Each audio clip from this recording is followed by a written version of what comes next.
সারাদিন একটা জিনিস দেখে ভয় পেতে পেতে শেষ।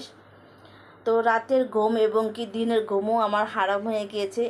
এমনিতে তো ঘুমাতে পারি না, তারপর তো একটা জিনিস দেখে শুধু ভয় পাচ্ছিলাম আর কোনোভাবে চোখটা বন্ধ করতে পারছিলাম না। তো কি হয়েছে না হয়েছে অবশ্যই আপনাদেরকে বলতেছি।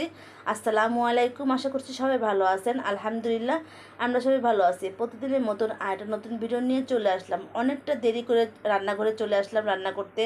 সারা রাত ঘুমাতে পারিনি, কারণ ইউটিউবে এবং কি ফেসবুকে ঢুকলে খালি একটা জিনিসই দেখা যাচ্ছে, সেটা হচ্ছে রাসেল ভাইপার, মানে একটা সাপ। তো ওই সাপটা যখনই আমার চোখের সামনে আসতেছে, মানে আমি প্রচুর ভয় পাই আসলে এগুলি দেখলে। তো আমি কোনোভাবে চোখটা বন্ধ করতে পারি না, বন্ধ করলে না কেন জানি ওইগুলি ভেসে ওঠে। তো চেষ্টা করি একটু এড়িয়ে যাওয়ার জন্য, তো পাচ্ছি না। আমি আসলে আমি যে জিনিসটা মানে একটা কোনো কিছুতে যদি আমি একটু চিন্তা করি, ওই চিন্তাটা আমার সারাক্ষণ আমার মাথার মধ্যে ঘুরঘুর ঘুরঘুর করে। আর যে জিনিসটা দেখবো সেটাও আমার চোখের সামনে ভেসে ওঠে। তো যাই হোক, কী আর করার। আর এখন যেহেতু এটা সব জায়গায় ছড়িয়ে গিয়েছে, তো আল্লাহর কাছে বলবো, আল্লাহ তুমি আমাদের সবাইকে হেফাজত করো, সবাইকে সুস্থ রাখো, আর এইগুলির কাছ থেকে তুমি দূরে রাখো। কী আর বলবো। আর যারা যারা আমার এই ভিডিওটা দেখতেছেন তারা অবশ্যই সবাই সতর্কে থাকবেন। আর কী আর করবার, সবাইকে জানিয়ে দেবেন যাতে এইগুলির কাছ থেকে সবাই একটু দূরে থাকে। তো নিজের কাছে খুবই খারাপ লাগতেছিলো দেখে, আমার কাছে খারাপ লাগতেছে। ফেসবুকে ইউটিউবে ঢুকলেই দেখি এক একটা গ্রামে এগুলি হচ্ছে, বাচ্চারা মারা যাচ্ছে, মানে অনেক বিভিন্ন ধরনের। আমার না আসলে বলতে ইচ্ছে করতেছে না, মানে নিজের কাছে খারাপ লাগতেছে এসব কথাগুলি বলার জন্য। তো কী আর করবে বলেন, যেহেতু ইউটিউবে ফেসবুকে ঢুকলেই একটা জিনিস দেখাই যাচ্ছে। তো যাই হোক, আল্লাহ ভরসা, আল্লাহ এগুলির কাছ থেকে মাফ করবে অবশ্যই। যার কারণে রাতের বেলা ঘুমাতে পারি নেই। আর এমনি তো আমি ঘুমাতে পারি না, তারপরেও চোখটা বন্ধ করলে কেন জানি ওগুলি ভেসে উঠতেছিল বারবার। তো যাই হোক, অনেকটা দেরি করে সকালবেলা না একটু শুয়েছিলাম, তো কিছুটা সময় কয়েকটা ঘন্টা একটু ঘুমিয়েছিলাম, একটু দেরি হয়ে গিয়েছে।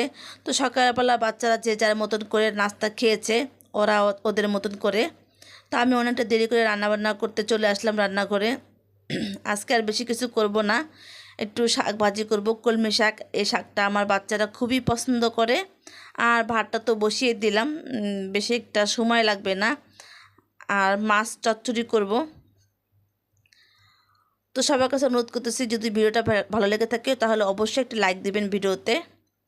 শাকটা তো বসিয়ে দিলাম চুলায়, আর এর মধ্যে আমি সবজিটাও ধুয়ে নিতেছি। চিকন চিকন করে আলু আর 2টা বেগুন নিলাম, যেহেতু মাছ অল্প করে আছে আর বাচ্চারা কেউ মাছ খাবে না। ওরা যদি খায় তাহলে এখান থেকে অল্প করে সবজি উঠিয়ে খাবে, কিন্তু মাছ কেউ ধরবে না। তো কী আর করার, এখন আর মাংস টাংস খেতে ইচ্ছে করছে না। তো আজকে আবার ছেলে সামনেই দাঁড়িয়েছিল, বলল যে আম্মু তুমি পাতিল ভরে মাংস রান্না করতে পারো না, কি একটু একটু রান্না করো। তো ছেলেকে বলতেছিলাম, বাবা আমরা তো কুরবানি দিই নাই, তো এত মাংস পাবো কোথা থেকে। তা আল্লাহ ভরসা, আল্লাহর কাছে দোয়া করো যাতে সামনের বছরে যাতে কুরবানি দিতে পারি, তাহলে তোমাকে ডেক ভরে আমি রান্না করে দিব। তো যাই হোক, ছেলেকে সান্ত্বনা দিয়ে পাঠিয়ে দিলাম। আর এখানে 3 টুকরা মাংস ছিল, মুরগির মাংস। তো আমি একটু ভিজিয়ে নিলাম, ভালো করে পরিষ্কার করে নিচ্ছি, ওটা পরে মাখিয়ে নিব। বাচ্চারা সন্ধ্যার সময় এটা ফ্রাই করে খাবে আর কি। তো আমি এবার হাতে মাখিয়ে চচ্চড়িটা বসিয়ে দিব। আমার কাছে এইভাবে খেতে খুবই ভালো লাগে। আমার কাছে কোনোভাবে মানে আজকে কোনো মাংস টাংস খেতে ইচ্ছে করতেছিল না।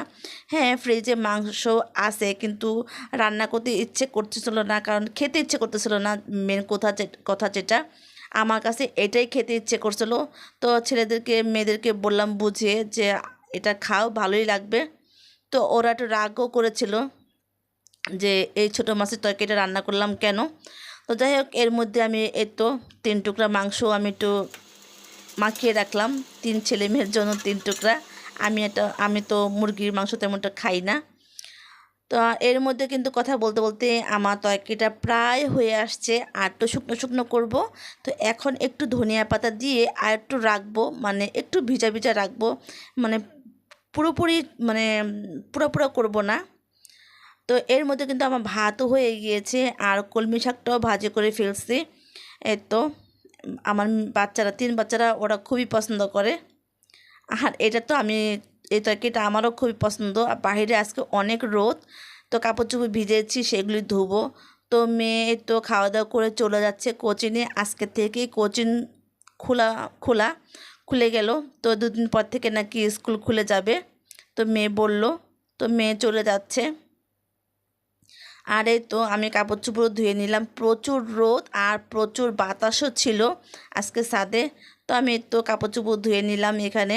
তো আজকে আমার অবস্থা খুব খারাপ হয়ে যাবে, কারণ ভারী কাজ করছি। তো আমি তো সবসময় ভিডিওতে বলে থাকি আমার একটু হাড়ের সমস্যা আছে কোমরের, এবং কি বাম হাতের কবজিতে আমার খুবই ব্যথা।